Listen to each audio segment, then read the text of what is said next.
2,000, 2,500, 3,000 असा भाव जर तुम्ही कांद्याचा ऐकून असेल तर तसं अजिबात नाही.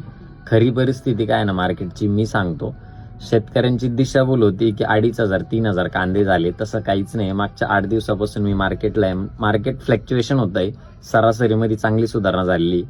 चांगला माल, एक्सपोर्ट क्वालिटीचा, कलर लाल आणि साईज डबल पत्ती कांदा, तोच कांदा फक्त 1900, 1800 असा जातोय. आणि तो पण पूर्ण मार्केटमध्ये 1, 2, 3 नग जातात, त्याच्यावरती मार्केट निघतं. सरासरी चांगली आहे. 1300 पासून तर 1600 पर्यंत चांगली सरासरी जाते. आणि त्यापेक्षा थोडासा भारी माल हा 1700, 1600 जातो. 2 नंबरचा माल हा 1000 ते 1200च्या मध्ये.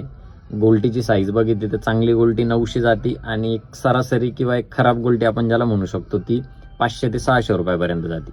म्हणजे जर बघितलं तर 500 रुपयापासून तर 1900च्या आतमध्येच बाजार आहे. 2,000 पण अजून क्रॉस झालेले नाहीये.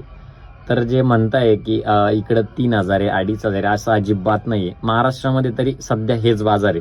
आणि लासलगाव महाराष्ट्रामधलं सगळ्यात मोठं मार्केट आहे. पिंपळगाव, लासलगाव.